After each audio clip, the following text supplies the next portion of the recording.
Hey, sister. Wow, there is so much to uncover in this podcast, and I just want to go through it all, but I know my time is limited, so I have to be a little picky and choosy about what I share today, which is hard for me, but I am going to do it. Okay, here we go. Wow, what about to share is like I am still breathing it in. I am still like, wow, wow, wow, wow, wow. Okay. Okay, here we go. So, in the last few weeks, we have been focusing on studying about Mary and Martha, two sisters, two disciples of Jesus, two believers, the sisters of Lazarus, which we are about to get into today, that story. And I'll have to there's so much in that story that I'll have to kind of unpack it very briefly. But what we're going to unpack is just just beyond like, wow. Most people, and I know from experience, and I can speak for myself, we kind of focus on the story of Mary and Martha at the feet of Jesus, which is by far, I think, even to this day, my like maybe top two favorite women and Jesus interactions, really, because it is just so many lessons. And in the last few podcasts, if you've been listening to me, you know that we've been talking about that, right? And I've been reading from this book, Do You See This Woman? Jesus and the Women of the Gospels by Chelsea Novak and Dr. Steve Kennard, who wrote this amazing book that you can find on ipibooks.com, by the way. Really amazing site and where we get many of our books. And I've been unpacking some of this stuff in this. So like, this book talks about so many different women, like tons. These are not the only women, but these are like some of my favorites. So I decided to put these on the podcast because I just keep drawing so much more. So it goes through a lot of different women's interactions with Jesus, and it's amazing. But what today I'm going to be addressing is really more about the heart of Jesus and how he sees us in the sense of how he sees us individually, how he addresses us individually, how he uses his spiritual discernment. Obviously, he's the Son of God, so he's going to have the best discernment ever. Discernment is when you can know the difference of what something and something between one thing and something else, and respond in the right way. So it really is sort of under the family of wisdom. And there is no wiser person that ever walked this planet but Jesus. Maybe the second person wisest was Solomon, because Solomon asked God for wisdom and he was the most wise king of all, except of course for Jesus. So Jesus is super wise. He's super discerning. And what you're going to see today, my sister, and this is the part that I'm going to focus in on because there's a lot to unpack here, but I want to focus in on one thing is that how Jesus speaks to your hearts depending on your need and depending on who you are in essence. We all have different personalities. We all have different characters. For whatever reason or another, whether it's some part of it is nature, just kind of maybe genetic, just kind of who we are, just what makes us unique, right? And then some of it is just nurture, kind of how we grew up and the experiences that shape, how we see ourselves, how we respond to things. So we're all very unique and very different, and that is beautiful. We're beautifully different, every single one of us. You are beautifully, beautifully unique, beautifully different. And so Mary and Martha are both beautifully different. Maybe I didn't even think of that word before starting this podcast, but it's Holy Spirit. It's just, amen, Holy Spirit. Beautifully different. That's who they are because they each respond to Jesus in different ways and respond to situations in different ways. So in this situation here, where the very sad thing that their brother Lazarus passed away, Jesus comes finally to the village after by the way, this is another thing, but he knew that Lazarus was sick and he could have fled and gone quickly to go and heal him before he died. But Jesus knew what he was doing and he waited on purpose. He knew he was going to raise him from the dead. So he knew that this was one of those things that was going to really build people's faith and is really going to prove that like one of the biggest evidences, except of course for the resurrection, the biggest evidence, but his resurrection. But one of the biggest evidences is that he raised Lazarus from the dead. And that's really the sort of the finale of the story. It ends up in a good ending. So if want to review the story, Hey, I'm going to tell you. It's found in John 11 so that you can read it all for yourself. You can feel free to do that, and I absolutely encourage it. But I wanted to get to the part where, Jesus responds to the responses of both sisters.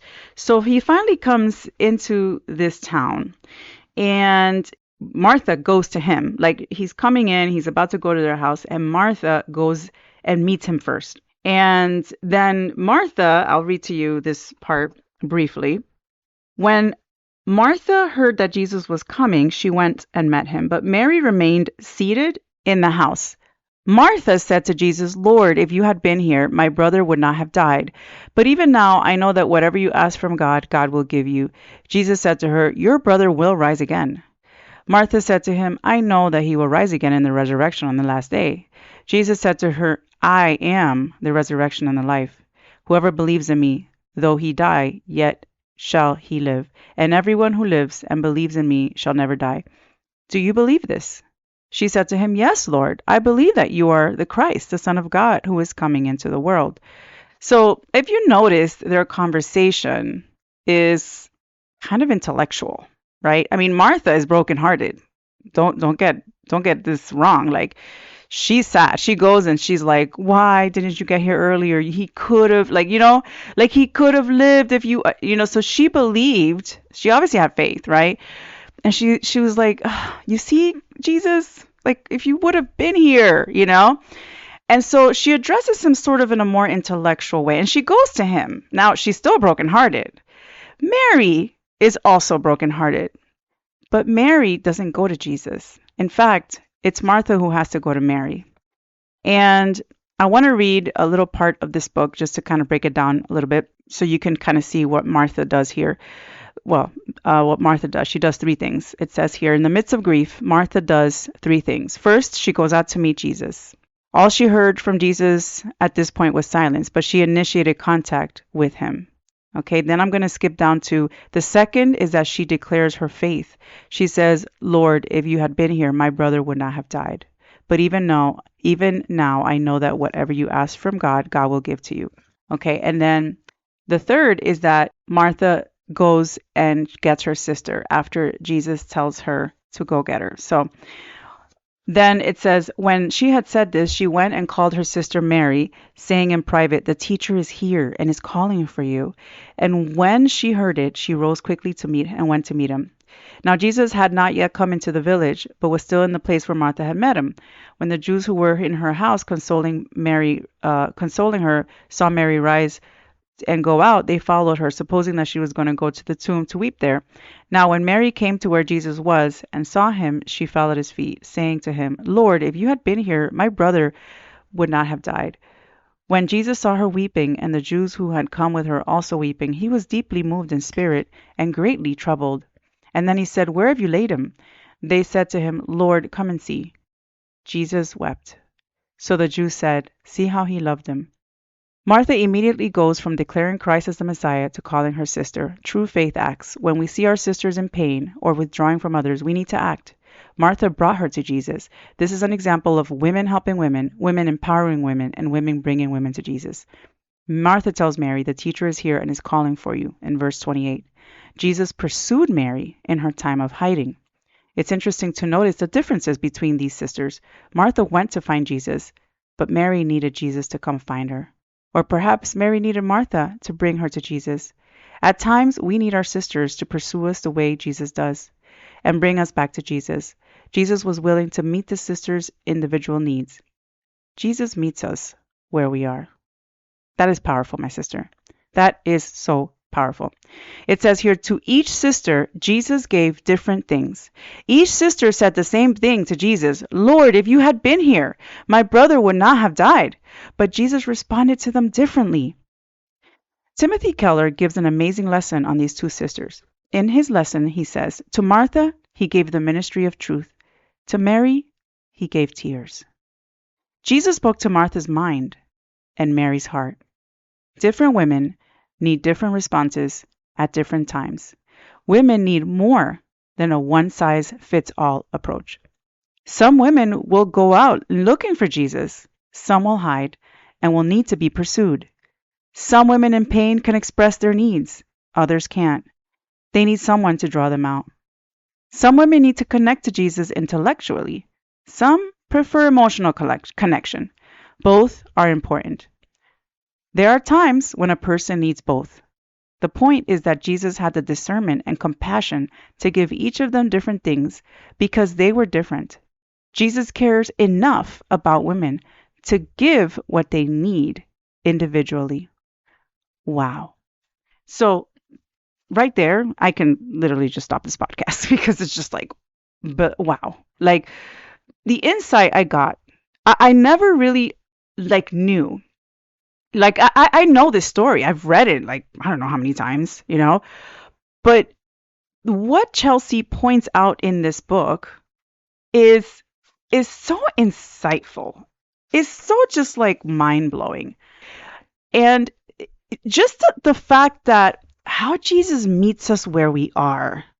And the difference between the intellectual, right? The one who's like, yeah, give me like, I'm stirred intellectually, right?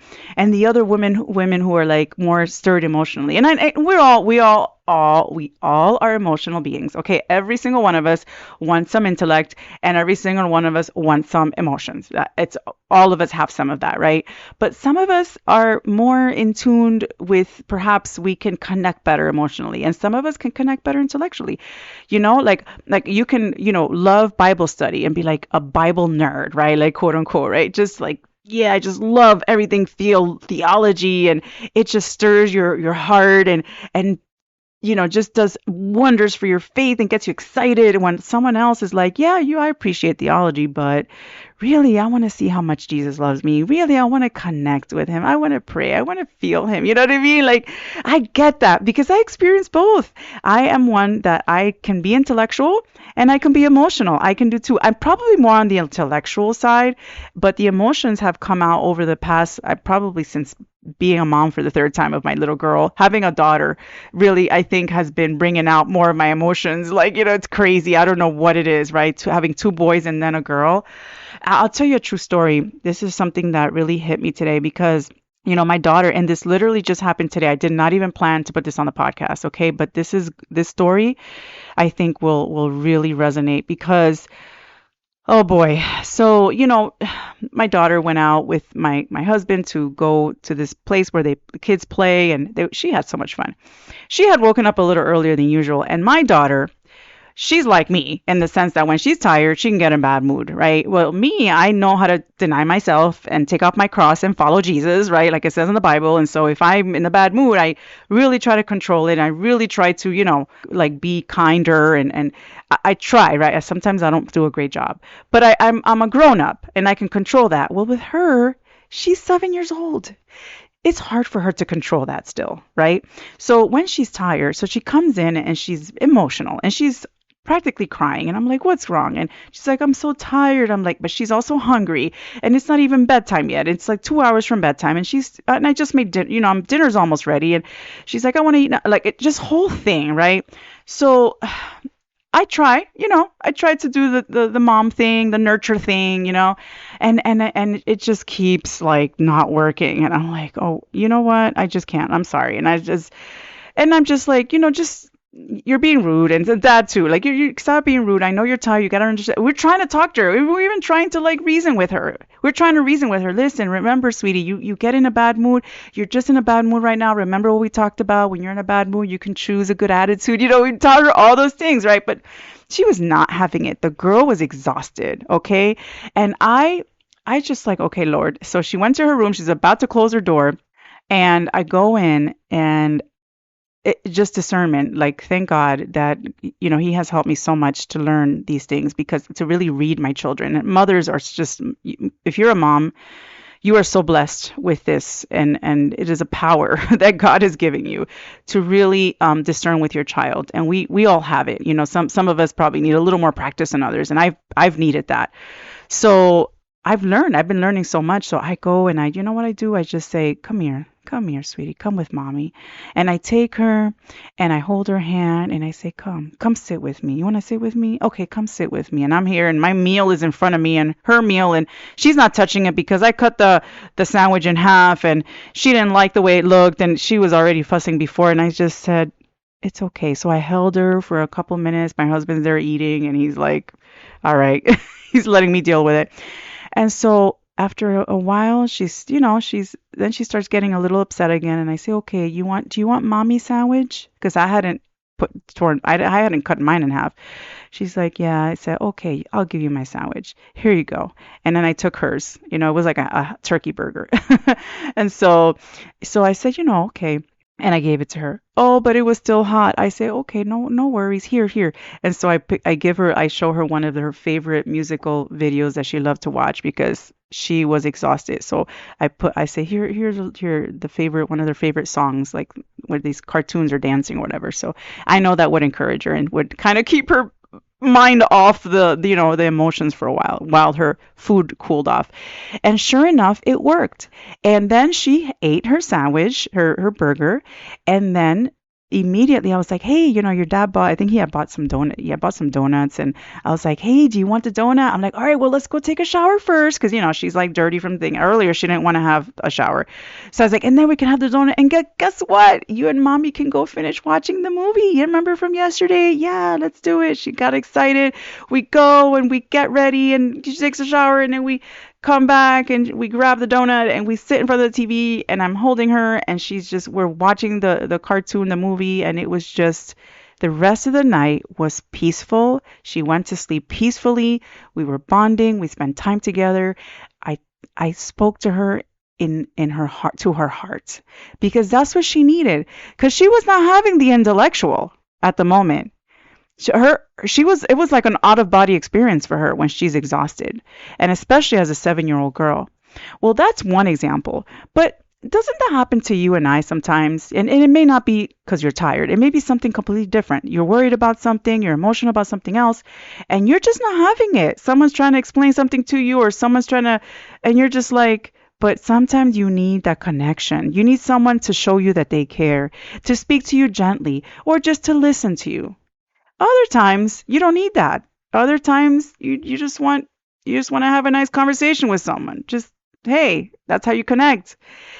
And that lesson right there with my daughter really, and it's so amazing how this happened. It's just the right time of me recording this podcast, because it is exactly like an example of how we connect to each other emotionally, sometimes and sometimes intellectually. And Jesus knows exactly what we need when we need it. He knows exactly what Martha needed. He knew exactly what she needed, and he knew exactly what Mary needed.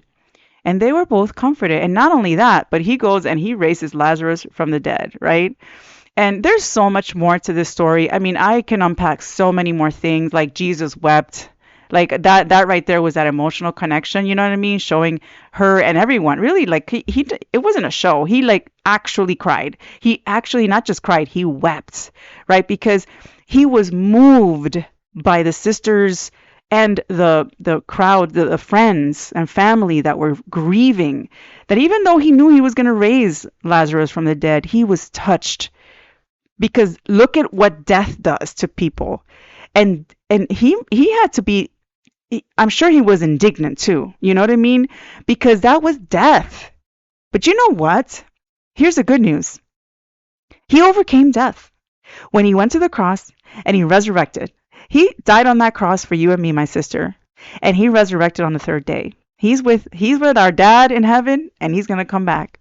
I can't wait for that day. I can't wait to meet him in person. When I think of that, I get emotional. I'm going to start crying. I am not going to start crying again, okay?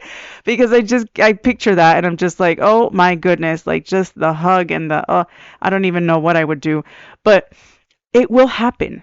And I want to encourage you, my sister, no matter what you're going through, like Jesus will meet you where you are, you know?